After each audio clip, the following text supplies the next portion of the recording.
বাংলাদেশের জনগণ সহ ছাত্র নেতৃত্ব জাতীয় নেতৃত্বের আহ্বানে সাড়া দিয়ে এই সরকারের পতন নিশ্চিত করেছে। এটি ছিল আমাদের দ্বিতীয় মুক্তিযুদ্ধ। এই মুক্তিযুদ্ধে বাংলাদেশের জনগণ বিজয় লাভ করেছে। শেখ হাসিনা কথায় কথায় বলতো, আমি শেখ মুজিবের কন্যা, বাংলাদেশ ছেড়ে আমি কোথাও যাব না, আমি পালিয়ে যাব না। অথচ শেখ হাসিনা পালিয়ে গিয়েছে। শেখ হাসিনা নয়, শেখ হাসিনার সকল মন্ত্রী এমপি আজকে পালিয়ে গিয়েছে।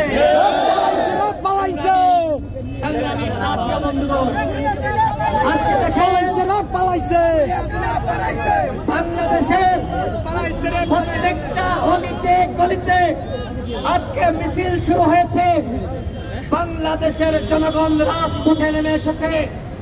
আমরা জনগণের উদ্দেশ্যে বলতে চাই, আপনারা যেভাবে সোচ্চার হয়েছেন, এই ফ্যাসিবাদকে উৎখাত করেছেন, আপনাদেরকে সবসময় সচেতন এবং সোচ্চার থাকতে হবে। বাংলার মাটিতে দ্বিতীয় কোন শেখ হাসিনাকে আমরা মেনে নিতে পারি না। আজ থেকে আমাদেরকে প্রতিজ্ঞাবদ্ধ হতে হবে, বাংলাদেশকে আমরা ইউরোপ আমেরিকার আদলে সাজাবো ইনশাআল্লাহ। বাংলাদেশের অর্থনীতিকে আমরা সিঙ্গাপুরের মতো এগিয়ে দিব ইনশাআল্লাহ।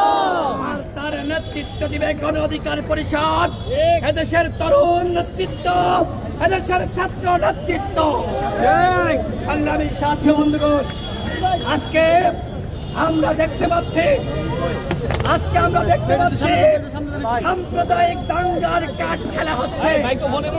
বাংলাদেশের জনগণকে বলবো, এদেশের হিন্দুরা আমার ভাই, এদেশের বৌদ্ধ খ্রিস্টান আমার ভাই, তাদেরকে রক্ষা করা আমাদের দায়িত্ব। এদেশের জনগণ হিন্দু, মুসলিম, বৌদ্ধ, খ্রিস্টান সকলে মিলেমিশে একটি অসাম্প্রদায়িক বাংলাদেশ গড়ে তুলতে চায়। আপনারা সকলে কাজ করুন। সর্বশেষ যেটি বলবো, আজকে পুলিশ আমার ভাই, র্যাব আমার ভাই, সেনাবাহিনী আমার ভাই, তাদেরকে রক্ষা করা আমাদের দায়িত্ব। সুতরাং কেউ পুলিশের উপর আক্রমণ করবেন না, থানায় আক্রমণ করবেন না।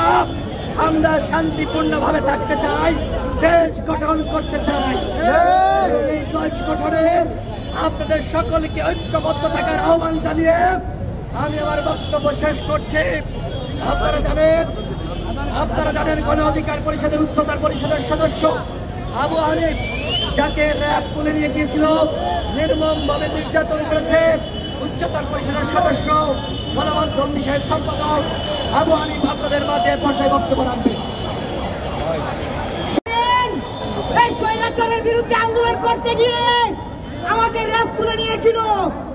র্যাব 24 ঘন্টা তাদের টর্চার সেলে রেখে নির্মম নির্যাতনের মাধ্যমে তারা মিথ্যা স্বীকারোক্তি বের করতে চেয়েছিল।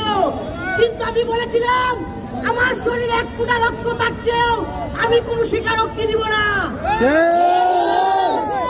24 ঘন্টা পর ডিবিতে হস্তান্তর করে, সেখানে ডিবি আমাকে একদম টর্চার করে শুধু স্বীকারোক্তি নেওয়ার জন্য। আমি বলেছিলাম, আমরা পড়াশোনা করেছি, বিবেকের তাড়নায় দেশের জন্য, মানুষের জন্য রাজনীতি করি, কোন সন্ত্রাসী করি নাই, চাঁদাবাজি করি নাই, আমরা কোনো অন্যায় করি নাই। আমাদেরকে মেরেও কোনো ধরনের স্বীকারোক্তি বের করতে পারবেন না। আজকের এই বিজয় এদেশের মানুষের বিজয়, আজকের এই বিজয় এদেশের ছাত্র সমাজের বিজয়। মনে রাখতে হবে, স্বাধীনতা অর্জনের চেয়ে স্বাধীনতা রক্ষা করা কঠিন। আমাদের এখন দায়িত্ব নিতে হবে। অবৈধ সরকার যেভাবে দেশকে লুটে পড়ে গিয়েছে, আমাদের দেশকে বিনির্মাণ করার জন্য কাজ করতে হবে।